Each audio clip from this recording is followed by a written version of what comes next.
इतिहास। अब ध्यान से आप लोग देखिएगा,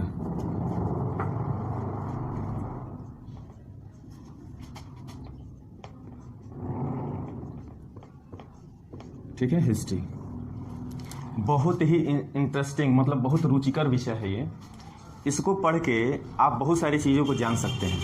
तो सबसे पहले हम इतिहास की शुरुआत इतिहास शब्द को पकड़ते हैं और उस इतिहास को समझने का प्रयास करते हैं कि इतिहास के शब्द में उसका अर्थ क्या छिपा हुआ है, ठीक है। तब देखो, जब हम इतिहास की बात करते हैं तो इतिहास का संधि विच्छेद जब करते हैं तो क्या होता है बाबू? जब इतिहास का संधि विच्छेद करते हैं तो होता है इति धन ह धन आस, या कहीं कहीं पे आपको इति धन आस भी मिलता है, ठीक है। और कहीं कहीं आपको इति धन ह धन आस मिलता है। अब इति धन ह धन आस, इसको हमने तोड़ दिया, और जब हम तोड़ते हैं तो इसका अर्थ निकल के आता है कि ऐसा निश्चित रूप से हुआ। इसका जो अर्थ निकल के आता है वो क्या आता है बाबू? ऐसा निश्चित रूप से हुआ, निश्चित रूप से, ठीक है। इतिहास का यही एक लाइन का अर्थ निकलता है कि ऐसा निश्चित रूप से हुआ। मतलब इतिहास में जो चीज़ें घटित हो चुकी हैं, जो घटनाएं घट चुकी हैं, हम अपने अतीत का अध्ययन करते हैं, ठीक है। मतलब जो चीज़ें हो चुकी हैं उन्हीं का अध्ययन करना ही इतिहास कहलाता है, अगर एक शब्द में हम कहें तो, ठीक है, ठीक है। क्योंकि जो इतिहास है वो मानव की संस्कृति और सभ्यता का एक आधारभूत ढांचा है, ठीक है। मतलब मनुष्य की जो संस्कृति है, जो सभ्यता है, अगर हम किसी भी राष्ट्र और देश के संस्कृति और सभ्यता के बारे में जानना चाहते हैं तो सबसे पहले हमको उसके इतिहास के पन्नों को कुरेदना पड़ेगा, तब जाके हमें पता चलेगा कि उस राष्ट्र और उस देश की संस्कृति क्या है, उस देश की सभ्यता क्या है। बात समझ में आ रही है? तो उसके लिए इतिहास की आवश्यकता पड़ती है। अब हम इतिहास के माध्यम से मनुष्यों का समाज कैसा था उसका अध्ययन करते हैं, अतीत में हमारी अर्थव्यवस्था कैसी थी उसका अध्ययन करते हैं, अतीत में हमारी राजनीतिक दशा क्या थी उसका अध्ययन करते हैं, ठीक है। मनुष्य किस तरीके से रहता था, उसका रहन सहन क्या था, उसका खान पान क्या था, है ना, किस तरीके की भाषा का उपयोग करता था, किस तरीके से शिकार करता था, किस तरीके के घरों में निवास करता था, है ना। इन सारी घटनाओं का अध्ययन जब हम कर लेते हैं तब वह सम्मिलित रूप से इतिहास कहलाता है। इतिहास केवल अतीत का अध्ययन नहीं कराता है, वो मनुष्य मानव जाति की संस्कृति का भी अध्ययन कराता है, सभ्यता को भी बताता है ना। इन सारी चीजों को हम सम्मिलित रूप से इतिहास कहते हैं। इतिहास केवल एक सब्जेक्ट नहीं, एक विषय नहीं है, इसमें बहुत सारे विषय सम्मिलित रूप से समाहित हैं। तो इस तरह से हम देख रहे हैं कि इतिहास देखने में छोटा है लेकिन है इसका बहुत व्यापक अर्थ है। और इति धन ह धन आस, और इसी को हम कहते हैं ऐसा निश्चित रूप से हुआ। अब यहाँ से एक बहुत ही मोस्ट इंपॉर्टेंट प्रश्न आपके एग्जामों में पूछा जाता है, कहता है कि इतिहास के जनक किसे माना जाता है, फादर ऑफ हिस्ट्री किसको कहा जाता है? तो एक यूनान का बहुत बड़ा दार्शनिक था जिसका नाम था हेरोडोटस। क्या नाम था? हेरोडोटस, ठीक है। हेरोडोटस था। इसने एक किताब लिखा था, एक पुस्तक लिखा था जिसका नाम था हिस्टोरिका। क्या था? हिस्टोरिका। और ये प्रश्न कई बार बहुत सारे परीक्षाओं में पूछा जा चुका है कि इतिहास का पिता किसे कहते हैं और हेरोडोटस किस पुस्तक को लिखा था, ठीक है, या फिर हिस्टोरिका का लेखक कौन है। तो ये प्रश्न बन चुका है। तो याद रखिएगा कि फादर ऑफ हिस्ट्री हेरोडोटस को कहा जाता है और इसने जो पुस्तक लिखा था उस पुस्तक का नाम हिस्टोरिका था। और इस हिस्टोरिका पुस्तक में, ठीक है, इस हिस्टोरिका पुस्तक में आपके भारत, फारस और ईरान, ठीक है, मुख्य रूप से तीन, वैसे तो 6 हैं, मुख्य रूप से 3 देशों के संबंधों के बारे में इस किताब में हेरोडोटस ने लिखा था कि उस समय में भारत, फारस और ईरान के बीच में किस प्रकार के संबंध स्थापित थे, किस तरह के संबंध थे इन देशों में, है ना, व्यापार कैसे होता था, राजनीतिक दशाएं कैसी थी। तो ये सारा जानकारी हमें हिस्टोरिका नामक पुस्तक में मिल जाती है जिसको हेरोडोटस ने लिखा था। क्लियर हो गई बात? अब आइए, जब हम इतना जान जाते हैं तब थोड़ा सा इसके विभाजन के क्रम में हम चलते हैं। कहता है कि इतिहास को मुख्य रूप से 3 भागों में, 3 हिस्सों में बांटा जाता है और वो स्रोतों के आधार पर बांटा जाता है। किस आधार पर बांटा जाता है? स्रोतों के आधार पर 3 हिस्सों में बांटा जाता है। तो थोड़ा ध्यान से देखिए, अभी लिखिएगा नहीं। 3 हिस्सों में बांटा जाता है बाबू। पहला जो है उसे हम कहते हैं प्रागैतिहासिक काल, प्री हिस्ट्री जिसको बोलते हैं। पहला क्या है बाबू? प्रागैतिहासिक काल, पहले को बोलते हैं प्रागैतिहासिक काल। जो दूसरा पार्ट आता है वो है आध ऐतिहासिक काल। कौन सा? आध ऐतिहासिक काल, और जो तीसरा आता है वो आता है ऐतिहासिक काल।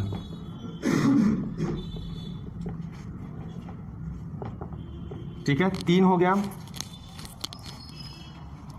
अब देखिए, ये जो प्रागैतिहासिक काल है इसको हम कहते हैं प्री हिस्ट्री। क्या बोलते हैं? और आधे ऐतिहासिक काल को हम बोलते हैं प्रोटो हिस्ट्री, और इसको बोलते हैं हिस्ट्री। तो इस तरह से हम इतिहास के 3 हिस्सों को देखते हैं। एक है प्रागैतिहासिक काल, दूसरा है आधे ऐतिहासिक काल, और तीसरा है ऐतिहासिक काल। अब चलिए हम एक एक बिंदु को पकड़ते हैं, एक एक हेडिंग को, और उसको समझने का प्रयास करते हैं। ठीक है, अब आइए।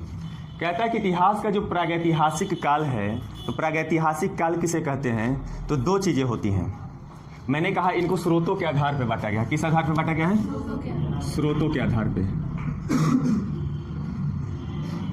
स्रोतों से लिखा हूं क्या जी? स्रोतों के आधार पर। अब स्रोतों के आधार पे जो है आपका 3 हिस्सा में बट गया।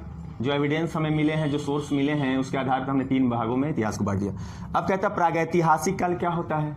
तो इतिहास के जिस कालखंड में लिखित साक्ष्य प्राप्त नहीं होता है, ठीक है, उस कालखंड को हम कहते हैं प्रागैतिहासिक काल।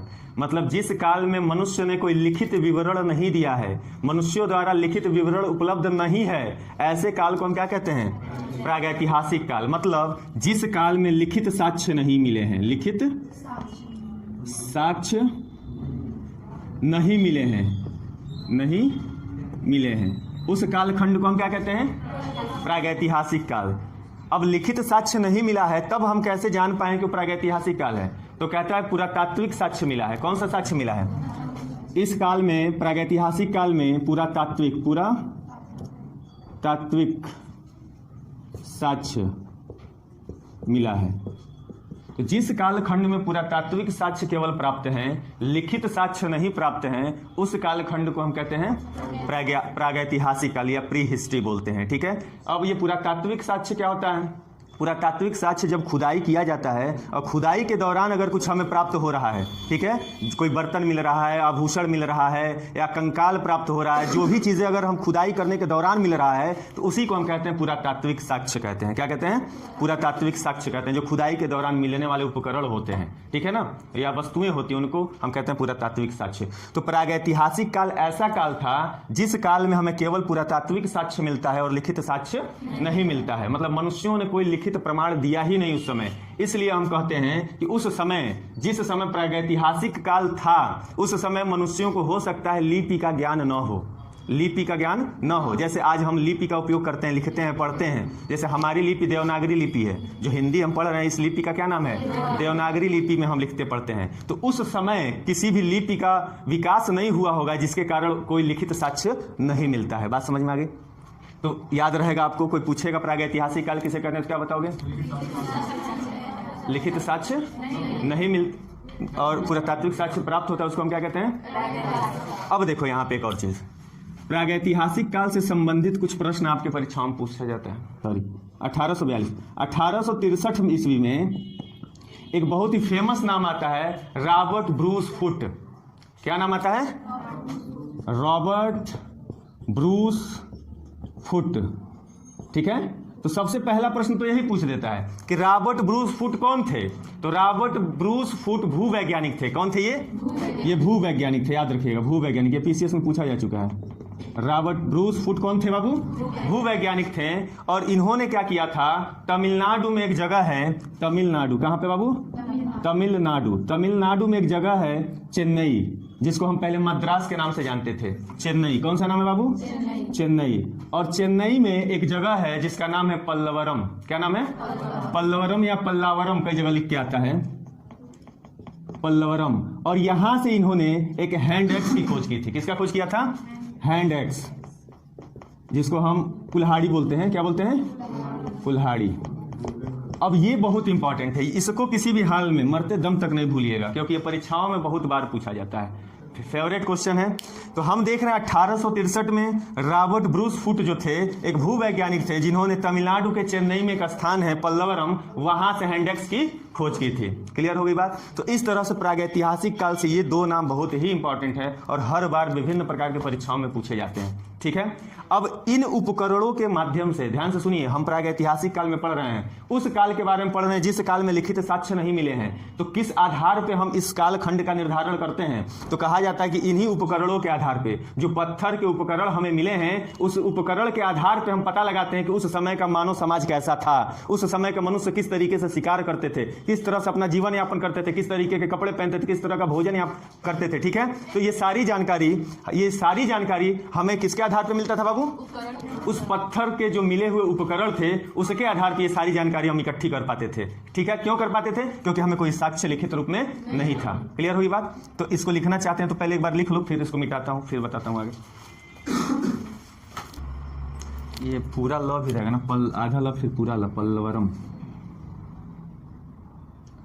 तो पल्लवरम होगा ना, पल्लवरम। कहीं पे मात्रा वगैरह छूट जाता है तो आप लोग ध्यान दीजिएगा। ठीक है, क्योंकि मैं समझाने के क्रम में मात्राओं पे ज़्यादा ध्यान नहीं दे पाता हूँ। पल्लवरम एक जगह का नाम है, जैसे इस जगह का नाम है आपका ना कि डॉक्टर श्यामा प्रसाद मुखर्जी नगर, वैसे ही वहाँ पे चेन्नई में एक जगह है पल्लवरम जिसका नाम, और दक्षिण भारत में कुछ उटपटांग टाइप का नाम रहता है। कर्नाटक में भी देख लो, रायचूर जिला का नाम है, जिले में एक जगह है लिंग सुगूर। क्या बहुत है, अभी तो अतिरमपक्कम है, अतिरमपक्कम। ठीक है, चौपानी मांडो है, सब पढ़ोगे। सराय नहर है, भीमबेटका तो आप जानते करते, बुर्ज होम है, गर्तावास है, चिरांद है बिहार का। सब पूछा गया प्रश्न है, सब मैं बताऊंगा आप लोगों को, घबराइए नहीं। बस कोल्डिहवा है जो बार बार पूछता है, अब नाम सुन। हाँ, इसमें भी थोड़ा थोड़ा, एक एक लाइन, ज़्यादा नहीं, एक एक दो लाइन।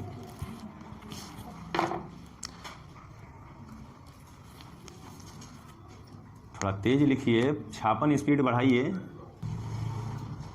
ये समझिए बहुत जो है फेमस क्वेश्चन है, ये हर एग्जाम में मुझे मिल जाता है कहीं ना कहीं, लेकिन पीसीएस का फेवरेट है, ये घुमा घुमा के पूछता है। और ये जो रॉबर्ट ब्रूस फुट थे, ये भारत में जियोलॉजिकल सर्वेक्षण के प्रमुख थे। उसी तरह से प्राइमरोज कौन थे, यहाँ लिखा हूँ तीर बना के, भारत में प्रागैतिहासिक काल के जनक माने जाते हैं।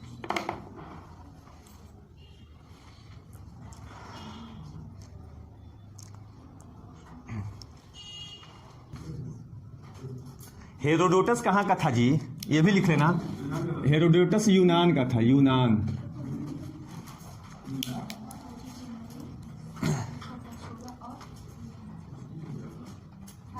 चलिए आइए,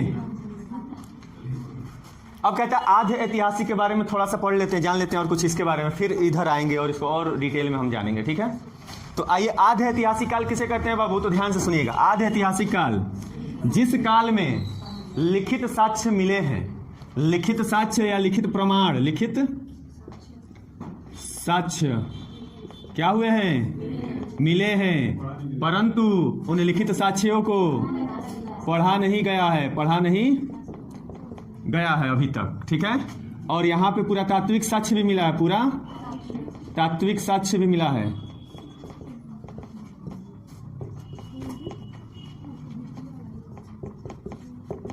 अब देखिए ध्यान से, अब कहते हैं आधे ऐतिहासिक काल किसे कहते हैं? तो जिस कालखंड में लिखित साक्ष्य तो मिले हैं लेकिन उसको अभी तक पढ़ा नहीं जा सका है या पढ़ा नहीं गया है, और यहाँ पे पूरा तात्विक साक्ष्य दोनों मिले हैं, लिखित साक्ष्य भी मिला है और पूरा तात्विक साक्ष्य भी मिला है। लेकिन आपको ध्यान रखना है कि जो लिखित साक्ष्य मिले हैं उनको आज तक पढ़ा नहीं गया। जैसे में आप हड़प्पा सभ्यता पढ़ोगे, क्या पढ़ोगे बाबू? आप पढ़ोगे हड़प्पा सभ्यता या सिंधु घाटी सभ्यता। ठीक है, क्या पढ़ोगे? हड़प्पा सभ्यता या फिर सिंधु घाटी सभ्यता इसको बोलते हैं। इसको पूरा डिटेल हम लोग एक चैप्टर के रूप में ही पढ़ेंगे। और हड़प्पा सभ्यता से जो लिपि मिली है, जो लेख मिले हैं, वो ऐसे लिपि में लिखी गई है कि जिसको आज तक मनुष्य नहीं पढ़ पाया है। हाँ, तो अभी आएगा धीरे धीरे इसमें, अभी इसको बस जानिए। तो आधे ऐतिहासिक काल समझ में आ गया? तो बताइए आधे ऐतिहासिक काल किसे कहते हैं? जिस कालखंड में जैसे हड़प्पा सभ्यता। और ऐतिहासिक काल किसे कहते हैं बाबू? जिस कालखंड में लिखित प्रमाण या लिखित साक्ष्य मिले और उसको पढ़ा भी जा सका है। जिस कालखंड में क्या मिला है बाबू? लिखित साक्ष्य तो मिला है, साक्ष्य मिला है और इसे क्या किया जा सका है? पढ़ा जा सका है। और यहाँ पे पुरातात्विक साक्ष्य भी उपलब्ध है हमारे पास। जैसे वैदिक काल, जब हम वैदिक काल पढ़ेंगे ना, वैदिक काल, तो वहाँ से हमें पता चलेगा लिखित रूप में हमारे पास बहुत सारे वेद मिले हैं, पुराण मिले हैं, उपनिषद मिले हैं। ठीक है, इन सारे चीज़ों के बारे में हम पढ़ेंगे। ऋग्वेद, सामवेद, यजुर्वेद, अथर्ववेद, 18 पुराण मिले हैं, मत्स्य पुराण, वायु पुराण, विष्णु पुराण, ऐसे करके 18 हैं। ठीक है, तो बहुत सारे लेखकों के लेख भी मिले हैं जिनको पढ़ा जा सका है, वह है ऐतिहासिक काल में। ठीक है, जिस काल में हम रह रहे हैं, हम रह रहे हैं समकालीन इतिहास में। कहाँ पे रह रहे हैं? समकालीन इतिहास। इसी में आएगा समकालीन इतिहास। अब इसी इतिहास को जब हम बांटते हैं तो प्राचीन इतिहास, मध्यकालीन इतिहास और आधुनिक इतिहास और समकालीन इतिहास 4 खंडों में बांट देते हैं और हमें यही पढ़ना है। ठीक है, हम थोड़ा सा इसके बारे में जानकारी रखेंगे और पढ़ेंगे यहाँ पे आके। क्लियर है? तब हम प्राचीन इतिहास में पढ़ेंगे तो आपका वेद पुराण सब आएगा, मौर्य काल, गुप्त काल, बुद्धिज्म। ठीक है, आपके जितने ये जैनिज्म, जैन के बारे में सब हम पढ़ेंगे। उत्तर वैदिक काल क्या है, सब इसमें आएगा। क्लियर है?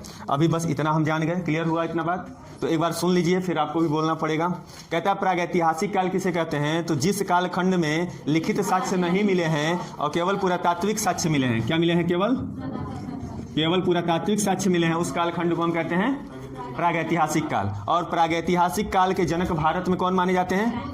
प्राइमरोज को माना जाता है। और 1842 में प्राइमरोज ने क्या खोजा था? कर्नाटक के रायचूर जिला में एक जगह है जिसका नाम है लिंग सुगुर। वहां पे भारत में पहली बार पत्थर के उपकरण खोजे गए थे। और वह उपकरण कौन कौन थे बाबू? पत्थर का छुरा था और तीर के फलक खोजे गए थे। ठीक है, दूसरे नंबर पे आते हैं 1863 ईस्वी में रॉबर्ट ब्रूस फुट, जिनको हम भारत में जियोलॉजिकल सर्वेक्षण का प्रमुख मानते हैं। और इन्होंने तमिलनाडु के चेन्नई में एक स्थान है पल्लवरम, वहां से क्या खोजा था? हैंडेक्स या कुल्हाड़ी की खोज की थी। ठीक है, उसी तरह से आधे ऐतिहासिक हो गया।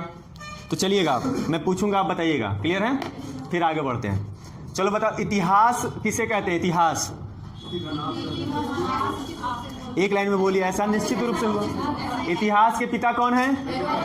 हेरोडोटस का जो बुक है उसका क्या नाम है?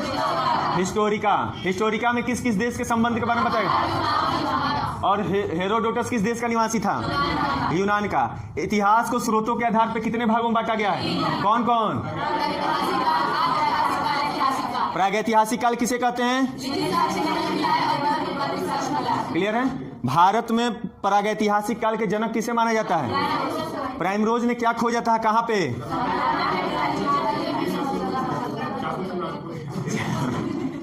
चाकू छुरा भाला। ठीक है, अब चलिए, हमारे भारत में जियोलॉजिकल सर्वेक्षण के प्रमुख कौन थे? Robert Bruce foot. कितने सन में? ये भी सन याद रखिएगा, पूछा हुआ है। ठीक है, 1863 में। और रॉबर्ट ब्रूस फुट कौन थे? भूवैज्ञानिक। ये भी प्रश्न पूछा गया पीसीएस में। ठीक है, ये भी पूछा गया, इनका नाम भी पूछा गया। कौन थे? ये भी पूछा गया। भूवैज्ञानिक थे। और इन्होंने कहां पर खोजा था बाबू? क्या खोजा था? कुल्हाड़ी। चलिए, आधे ऐतिहासिक काल किसे कहते हैं? पढ़ा नहीं गया। और जैसे हड़प्पा सभ्यता। ऐतिहासिक काल क्या है बेटा? जैसे वैदिक काल। क्लियर हो गई बात? मिटा दूं? क्या अब लिखना है? अच्छा, दोनों लिख लो, साथ साथ में याद करते चलिए। ठीक है,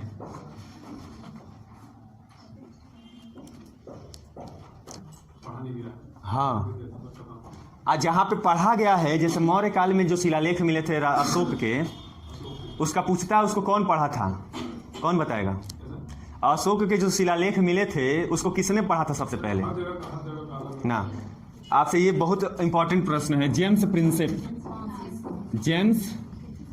प्रिंसेप ये जो है सबसे पहले शिलालेखों को पढ़ा था, अशोक के शिलालेखों को। अशोक के शिलालेख बहुत जगह से मिला था। हम लोग जब अशोक काल पढ़ेंगे तो सब बताऊंगा कहाँ कहाँ से शिलालेख कितना कितना मिला और शिलालेख पे क्या क्या लिखा है वो भी पढ़ाऊंगा। ठीक है, अब देखिए, एक आते हैं, हो गया बाबू, लिख लिया उतना। आइए यहाँ पे थोड़ा ध्यान दीजिए। कहता है कि ये जो प्रागैतिहासिक काल है, एक आते हैं 1820 में, जिनका नाम है जर्गेनस थॉमसन। क्या नाम है? जर्गेनस थॉमसन जर्गेनस थॉमसन आते हैं 1820 ईस्वी में, और ये क्या करते हैं, इस प्रागैतिहासिक काल को 3 भागों में 3 हिस्सों में बांट देते हैं। ठीक है, इस प्रागैतिहासिक काल को कितने हिस्सों में? 3 भागों में बांट देते हैं। तो इस 3 भाग को हम देख लेते हैं एक बार। पहला है पाषाण काल या पाषाण युग, पाषाण काल कहिए या फिर युग कहिए। दूसरा है कांस्य युग, कांस्य युग। और तीसरा है लौह युग। तीसरा क्या है बाबू? लौह युग। इसको हम बोलते हैं स्टोन एज। क्या बोलते हैं? Stone age. और इसको बोलते हैं ब्रॉन्ज एज। कांस्य को क्या कहते हैं? Bronze age. और इसको बोलते हैं आयरन एज। ठीक है, अब देखिए आपसे प्रश्न पूछता परीक्षाओं में कि प्रागैतिहासिक काल को पाषाण काल या पाषाण युग, कांस्य युग और लौह युग में किसने विभाजित किया था? तो किसने किया था? जर्गेनस थॉमसन ने किया था। प्रागैतिहासिक काल को 3 भागों में बांटने का प्रयास किया था। ठीक है, कितने सन में किया था बाबू? 1820 में किया था। क्लियर है। अब आइए, इन्होंने किस आधार पर बांटा था? तो उपकरणों के आधार पर बांटा था। किसके आधार पर बांटा था? उपकरणों के आधार पर बांटा था। उपकरणों के आधार पर। अब देखिए हम एक एक को देखते हैं। ठीक है, तो जिस कालखंड में केवल पत्थर के उपकरण मिलते हैं, केवल किसके उपकरण मिलते हैं? पत्थर के औजार मिलते हैं, पत्थर के उपकरण मिलते हैं, पत्थर के घर मिलते हैं। मतलब उस समय मनुष्य पत्थरों में ही रहता था, पत्थर की गुफा में रहता था, पत्थर का घर बना के रहता था, पत्थर के भाला बनाता था, पत्थर का छुरा बनाता था, पत्थर के औजार बनाता था शिकार करने के लिए। मतलब उनका पूरा जीवन यापन पत्थरों पर ही आधारित था, इसलिए हम उसको कहते हैं पाषाण काल। पाषाण का मतलब ही होता है पत्थर। पाषाण का मतलब क्या होता है? पत्थर। इसीलिए देखो स्टोन, स्टोन का मतलब पत्थर। तो जिस कालखंड में केवल पत्थरों के उपकरण मिले हैं, किसके उपकरण मिले हैं बाबू? पत्थर के। पत्थर के क्या मिले हैं बाबू? उपकरण। तो केवल पत्थरों के जहां पर उपकरण मिले उसको हम क्या कहते हैं? पाषाण काल कहते हैं। और जहां पर कांस्य युग, कांस्य किससे बना होता है? कांसा किसका बना होता है? कांसा किसका बना होता है? तांबा और टीन का। किसका? तांबा और टीन का। यहां से हमें मिश्र धातु का ज्ञान प्राप्त होने लगता है। तो मिश्र धातु कांसा जो है, तांबे और टीन का एक मिश्र धातु होता है जिसको हम कांसा बोलते हैं। तो आपसे यह भी प्रश्न कई बार आपके एसएससी, रेलवे या पीसीएस लेवल के एग्जाम में पूछा जा चुका है कि कांसा किसके किसके मिश्रण से बनता है। तो आप याद रखिएगा, तांबा और टीन के मिश्रण से क्या बनता है?